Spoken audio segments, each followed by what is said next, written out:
Screenless.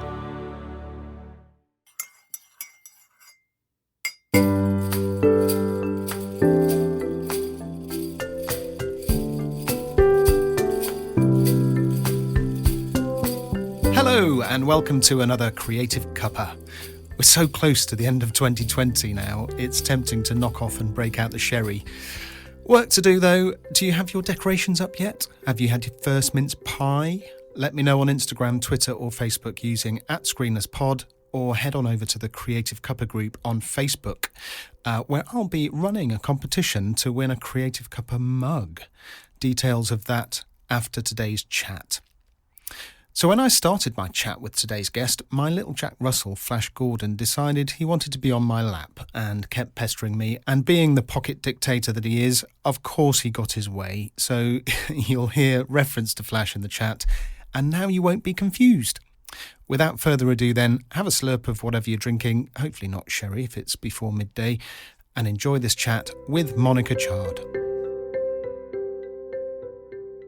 Monica Chard, award-winning community magazine editor. Welcome to Creative Cuppa. Hello, nice to be here. So, Monica, before setting up your community magazines, that's plural, you were in advertising and TV sales. I was. And just last week on Creative Cuppa, I chatted with a guest about sliding doors moments.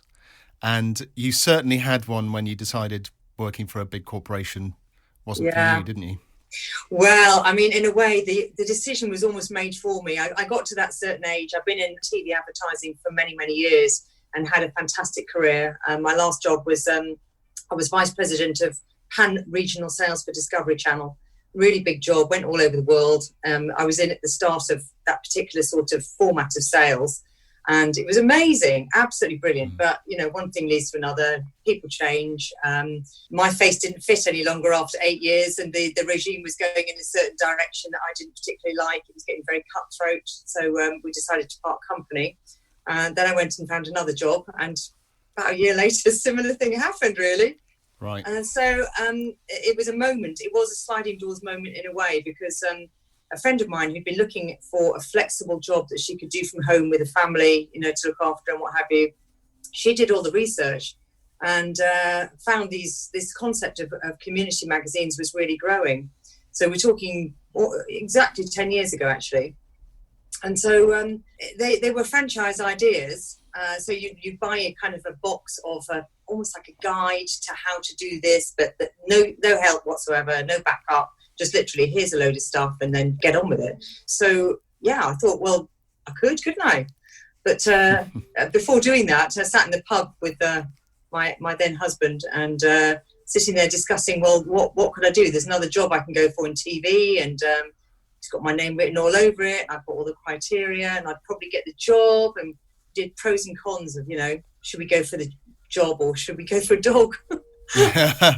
Well... And 3 days later, we had a dog. You know, it was as easy as that, really. And then I had to make up the rest of my life around it. So everything happened in a way at the right time. So the dog arrived. I then couldn't go to work because at the time, of course, we went to work and commuted and what have you.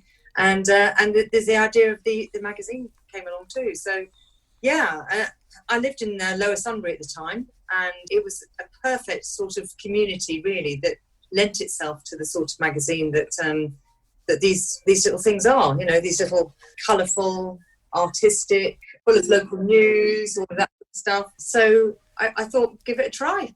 Why not? Yeah, it's brilliant. I think I have to say the mental health benefits to making a decision like that are many as well. And I suppose deciding to get a dog really ties into that, because you're basically buying into a new lifestyle. Yeah, that's exactly it. And that's why, in a way, the dog came before anything else, because that forced me into having to adapt my future life to having a dog. And I've always wanted to have a dog. So I heartily endorse having a dog. That. Yes, little Flash Gordon's insisting on being on my lap. Quite right too. Very unprofessional. Very unprofessional. Horrible. You recently got another one, didn't you? I have, yeah. Now I've got two. How's that going? One absolutely fantastic, and the two of them get on like a house on fire.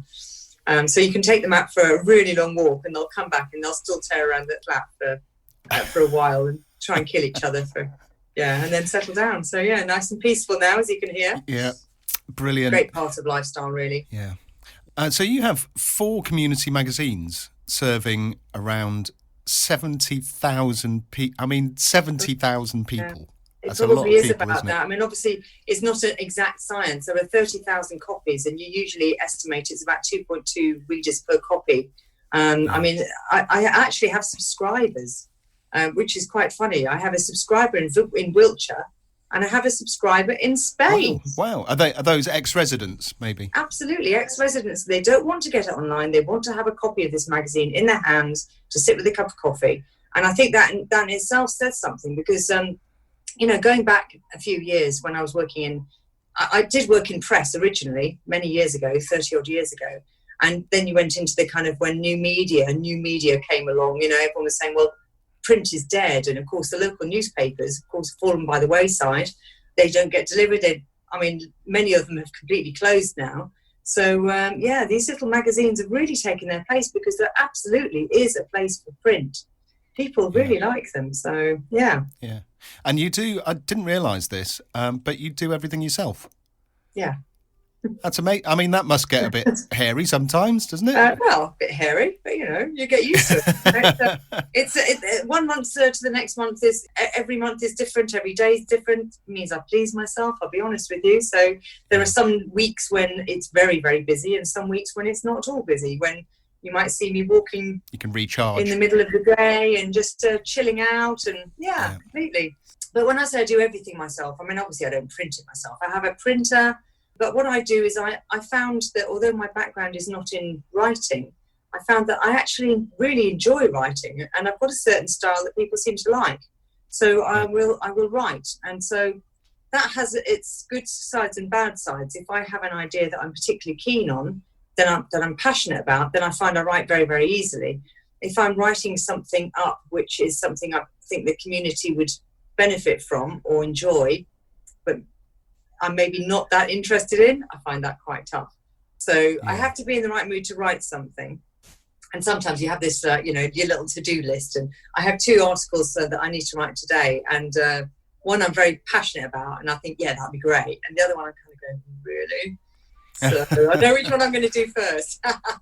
Do you find the ones you're passionate about come to you easier, or is there more of a pressure to get it bang on, do you think? They just come naturally to me. And there's a lot of stuff at the moment. So some of these magazines, if I go back a step, you can buy content from kind of central resources. So I have a resource online. I'll get, for example, the puzzles from gardening. Right. Although I have somebody who'll write gardening for me, but I can just buy that and cut and paste it, and then that's that. But you can also buy a lot of very generic articles about cars, about interior decorating. Personally, I don't think these magazines are for that. I don't think it's their place.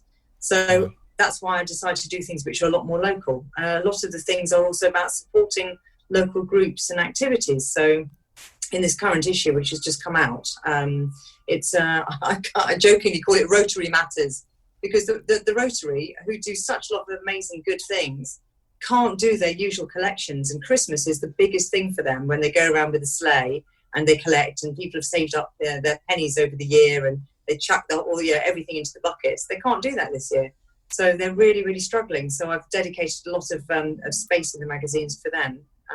So 1 month to the next, it depends on what people need and what I feel like writing.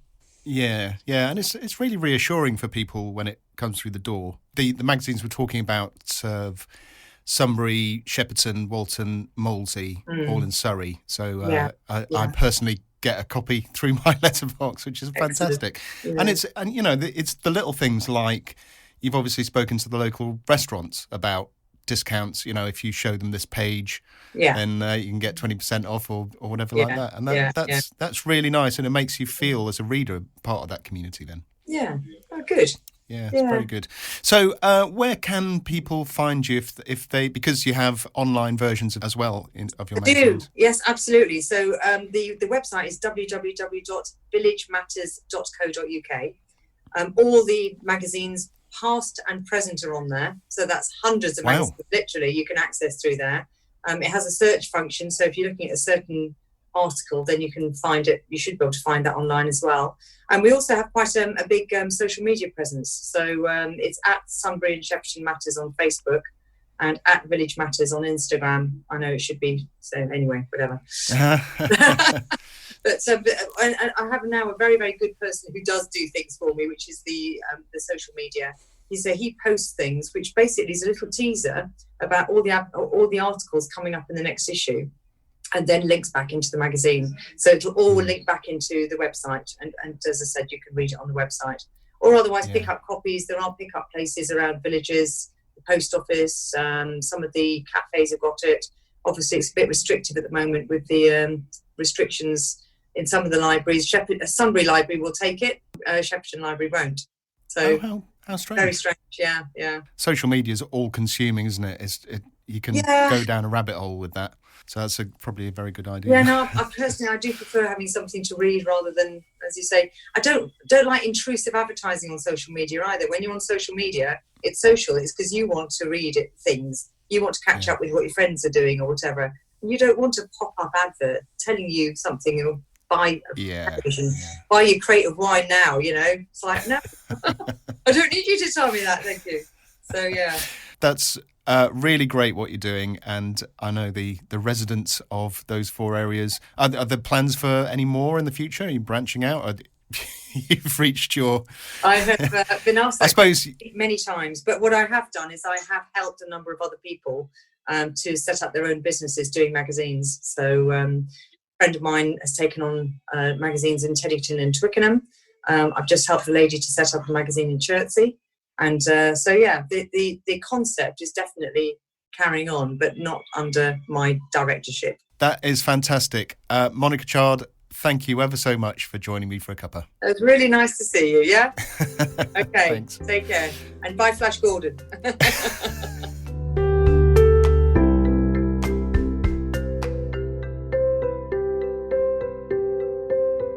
Thanks again to Monica for her time. Fascinating stuff, eh? You can go and browse through 10 years of community magazines at villagematters.co.uk and follow on social media. All those links are in the show notes. I was saying before about a Creative Cuppa mug competition. If you join the Creative Cuppa Facebook group, link is in the show notes. I'll be drawing names out of a hat on Friday. That's the 11th of December 2020. So one lucky winner will have a lovely Creative Cuppa mug posted to them. Ooh, I'm not sure if it'll arrive in time for Christmas, but it will get there when it gets there. It's for the Facebook group, this one, so just make sure you're in there to be in with a chance. As always, details of the podcast, all my amazing previous guests, instructions of how to give a lovely review and rating and more are all at creativecuppa.uk if you'd like to head over there. Until next time then, thanks for joining me for a cuppa.